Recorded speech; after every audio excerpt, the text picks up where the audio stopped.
আসসালামু আলাইকুম এভরিওয়ান, সবাইকে ওয়েলকাম ডেইলি রান্না বান্না নতুন আরও একটা এপিসোড দেখার জন্য।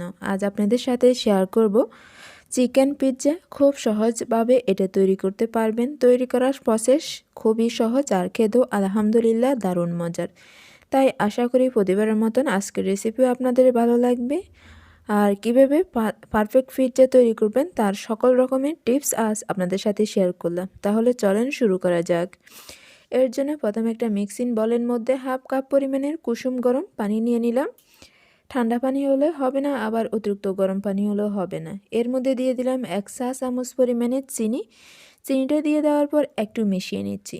যেহেতু কুসুম গরম পানি তাই চিনিটা দ্রুত গলে যাবে। এরপর এর মধ্যে দিয়ে দিলাম 1 চা চামচ পরিমাণের ইস্টটা দিয়ে দেওয়ার পর আবার একটু মিশিয়ে নিচ্ছি। ইস্ট মিশিয়ে নিয়ে নেওয়ার পর এখন ঢাকনা দিয়ে ডেকে এটাকে আমি এক সাইডে রেখে দিব 10 মিনিটের জন্য। একটু গরম জায়গায় রাখতে চেষ্টা করবেন, এতে কিন্তু ইস্টটা দ্রুত অ্যাক্টিভ হয়ে যাবে। এক সাইড করে নিলাম আর 10 মিনিট পর ফিরে আসলাম।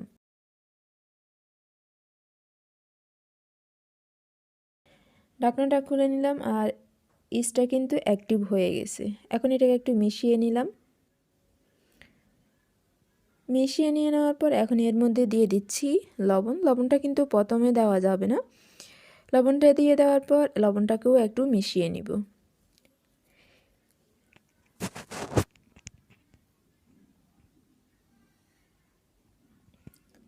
মিশিয়ে নিয়ে নেওয়ার পর এখন এর মধ্যে দিয়ে দিচ্ছি আটা। আমি আজ পিৎজাটা আটা দিয়ে তৈরি করব। আপনারা ইচ্ছে হলে ময়দা দিয়েও তৈরি করতে পারবেন। আমি এখানে প্রায় 1.5 কাপ পরিমাণের আটা দিয়ে দিলাম। আসলে এর থেকে একটু কম বেশিও লাগতে পারে। দিয়ে দেওয়ার পর খুব ভালোভাবে একটু মিশিয়ে নিচ্ছি। আপনারা একসাথে বেশি না দিয়ে অল্প অল্প পরিমাণে দিয়েও মাখা নিতে পারবেন। আর এটাকে একেবারে শক্ত করে মাখায় নেওয়ার দরকার নয়। প্রথমে এরকম আলতো করে একটু মাখায় নেবেন, এতে কিন্তু খামিটা একেবারে পারফেক্টলি মাখা হয়ে যাবে। না হলে কিন্তু একটু শক্ত বা ড্রাই হয়ে যাবে। আমার এটা মেখে নিয়ে নেওয়া কমপ্লিট। এখন এর মধ্যে আমি 1 টেবিল চামচ পরিমাণে রেগুলার রান্নার তেল দিয়ে দিলাম। হাতের কাছে যদি আপনাদের অলিভ অয়েল থাকে ওইটাও দিতে পারবেন। একটু সময় নিয়ে এটাকে মাখায় নিতে হবে।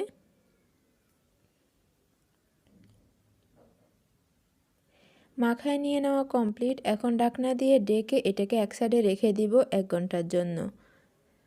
একটু গরম জায়গায় রেখে দিবেন। এক সাইড করে নিলাম আর এদিকে নিয়ে নিলাম প্রায় 1 কাপ পরিমাণের চিকেন। আমি চিকেনগুলোকে একটু ছোট আকার আর পাতলা করে কেটে নিলাম। এর মধ্যে দিয়ে দিলাম 1 চা চামচ পরিমাণের গরম মশলা, সেই সাথে স্বাদ মতো লবণ। লবণটা তো একেবারে টেস্ট উপরে ডিপেন্ড করে। দিয়ে দিচ্ছি প্রায় হাফ চা চামচ পরিমাণে লাল মরিচের গুঁড়া। এখন দিয়ে দিব এর মধ্যে হাফ চা চামচ পরিমাণের রসুন বাটা, সেই সাথে হাফ চা চামচ পরিমাণের আদা বাটা।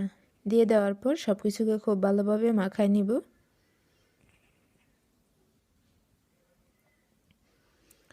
সব মশলা যাতে ভালোভাবে মিশে চিকেনের সাথে সেদিক খেয়াল করে এটাকে মিশিয়ে নিতে হবে। এ কাজটা হাত দিয়েও করতে পারবেন। মিশিয়ে নিয়ে নেওয়া কমপ্লিট। এখন চুলায় চলে যাব। চুলে একটা পাতিল বসিয়ে এর মধ্যে আমি দিয়ে দিচ্ছি প্রায় 1.5 টেবিল চামচ পরিমাণের রেগুলার রান্নার তেল।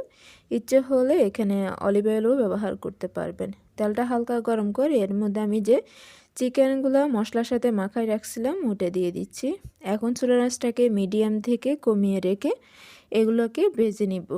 যেহেতু চিকেনটা পাতলা করে আর ছোটো করে কাটা, তাই সিদ্ধ হতে অত বেশি সময় লাগবে না। আমি তেলের সাথে সব কিছুকে খুব ভালোভাবে মিশিয়ে নিচ্ছি।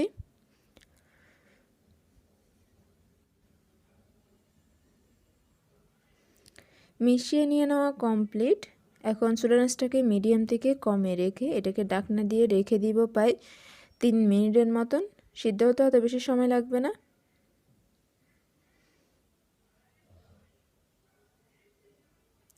3 মিনিট পর ফিরে আসলাম আর দেখতে পাচ্ছেন পানি বের হচ্ছে। আমি আসলে এক্সট্রা কোনো পানি দিই নাই। চিকেন থেকে যে পানিটা বেরিয়ে আসবে ওটা দিয়ে সিদ্ধ হয়ে যাবে।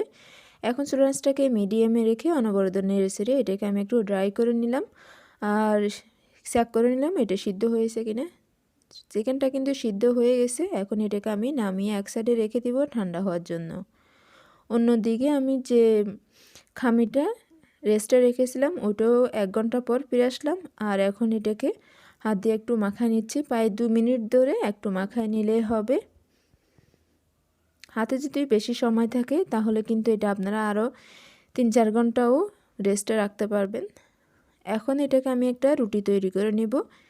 আপনার ইচ্ছা হলে এই রুটিটা হাত দিয়েও তৈরি করতে পারবেন। যেহেতু পিৎজা তৈরি করার জন্য আমি একটু বেলে নিচ্ছি। আর পিৎজার মানে রুটিটা কিন্তু অত বেশি মোটা হয় না, মোটামুটি একটু পাতলা হয়, আবার কিন্তু একেবারে রুটি তৈরি করার মতন পাতলা হয় না। 1/2 ইঞ্চি থেকে আরেকটু পাতলা করলেই হবে। আমার এটা তৈরি করা কমপ্লিট। আপনারা যদি 8 ইঞ্চি তৈরি করতে চান তাহলে কিন্তু দুইটাই তৈরি করতে পারবেন। আমি এখানে প্রায় 10 ইঞ্চি পরিমাণের একটা ট্রে নিয়ে নিলাম। এখন এর মধ্যে অল্প পরিমাণে তেল দিয়ে তেলটা মেখে নিচ্ছি। আপনাদের হাতের কাছে যদি এরকম ট্রে না থাকে আপনারা যে স্টিলের বা অ্যালুমিনিয়ামের যে প্লেটগুলো বা ঢাকনাগুলো আছে ওগুলো ব্যবহার করতে পারবেন। আমি চারপাশে একটা বর্ডার দিয়ে দিলাম। এরপর একটা কাঁটা চামচের সাহায্যে এটাকে এভাবে একটু কেচে নিচ্ছি যাতে খুব ভালোভাবে কুক হয়ে যায় আর সসটাও ভিতরে ভালোভাবে ঢুকে, এতে কিন্তু খেতে খুবই ভালো লাগবে। সম্পূর্ণটা করে নিতেই হবে। এখন এর মধ্যে আমি দিয়ে দিব সস। আপনাদের হাতের কাছে যদি পিৎজা সস থাকে তাহলে পিৎজা সস দিতে পারবেন, আমি কিন্তু নর্মাল সসটাই দিলাম।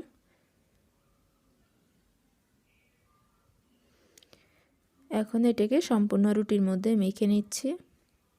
খুব ভালোভাবে মেখে নেবেন। আর আসলে সসটা কতটুকু দিবেন তা সম্পূর্ণ নিজস্ব ইচ্ছে অনুযায়ী যে যেমনটা খেতে পছন্দ করেন। হাতের কাছে আসলে সবসময় পিৎজা সস থাকে না, তাই এর নর্মাল সস দিয়ে আপনারা এই পিৎজাটা তৈরি করতে পারবেন। খেতে কিন্তু কোনো অংশে টেস্ট কম না। এখন আমি এর মধ্যে চিকেনটা দিয়ে দিচ্ছি। যে চিকেনটা প্রথমে কুক করে রাখছিলাম আমি দিয়ে দিলাম ওটা। আপনার ইচ্ছে হলে এখানে বিফও দিতে পারবেন অথবা চিংড়ি মাছও দিতে পারবেন।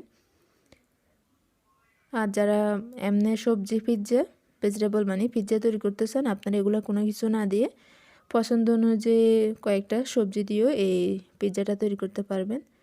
আমি চিকেনের পরিমাণটা একটু বেশি দিলাম, এতে কিন্তু খেতে খুবই ভালো লাগবে। যেহেতু নিজেরাই বাসায় খাবো তাই সে অনুযায়ী একটু নিজস্ব টেস্ট অনুযায়ী দিয়ে দিলাম। এখন এর মধ্যে আমি চিজ দিয়ে দিচ্ছি, মজারেলা চিজ। আসলে এর পরিমাণটাও নির্দিষ্ট না, যে যেমনটা খেতে পছন্দ করেন সেই অনুযায়ী দিয়ে দিবেন।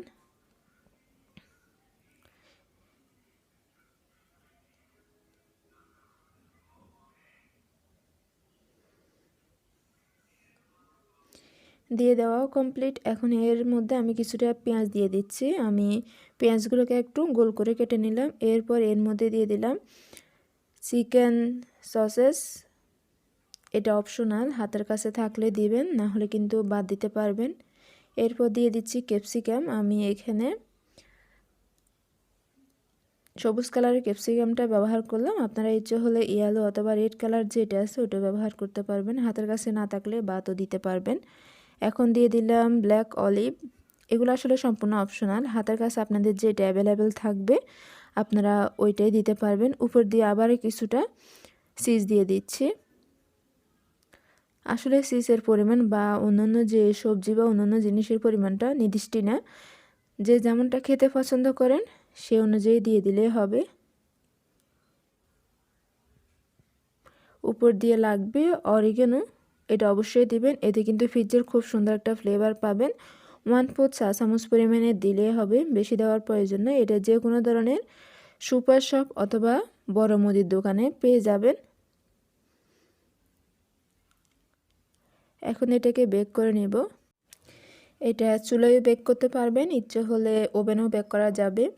ওভেনের মধ্যে প্রিহিট ওভেনে 200 ডিগ্রি তাপমাত্রায় 15 মিনিট বেক করে নিলেই হবে। আর চুলায় যদি করতে চান সেক্ষেত্রে 10 মিনিট পাতিলটাকে প্রথমে প্রিহিট করে নেবেন, এরপর হাই হিটে এটাকে 10 মিনিট রেখে দিবেন। এরপর বাকি আরও প্রায় 5 থেকে 10 মিনিট মিডিয়াম হিটে রেখে দিলেই হবে, হয়ে যাবে খুব সহজভাবে। আমি এটা কিন্তু 15 মিনিট পর ওভেন থেকে বের করে নিলাম। আর যদি এ বিষয়ে আর কোনো প্রশ্ন থাকে তা অবশ্যই কমেন্ট করে জানাবেন, আমি কিন্তু উত্তর দিব।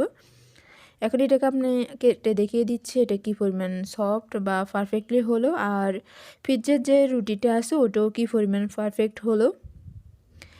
পিৎজার রুটিটা কিন্তু একটু যদি মানে খাস্তা হয়, মসমস একটু বেশি না আবার, তাহলে কিন্তু খেতে ভালো লাগে। আর দেখেন কী পরিমাণ সফট, পুরো জানি কালারটাও কিন্তু দারুণ। জানি না রেসিপিটা আপনাদের কাছে কেমন লাগছে। যদি রেসিপিটা আপনাদের ভালো লেগে থাকে অবশ্যই ফ্যামিলি অ্যান্ড ফ্রেন্ডদের সাথে শেয়ার করবেন। সেই সাথে এরকম সহজ ও মজাদার রেসিপি পেতে চ্যানেলটি সাবস্ক্রাইব করে পাশে থাকবেন। এতক্ষণ ধরে রেসিপিটা দেখার জন্য সবাইকে অসংখ্য ধন্যবাদ। সবাই ভালো থাকবেন। আল্লাহ হাফেজ।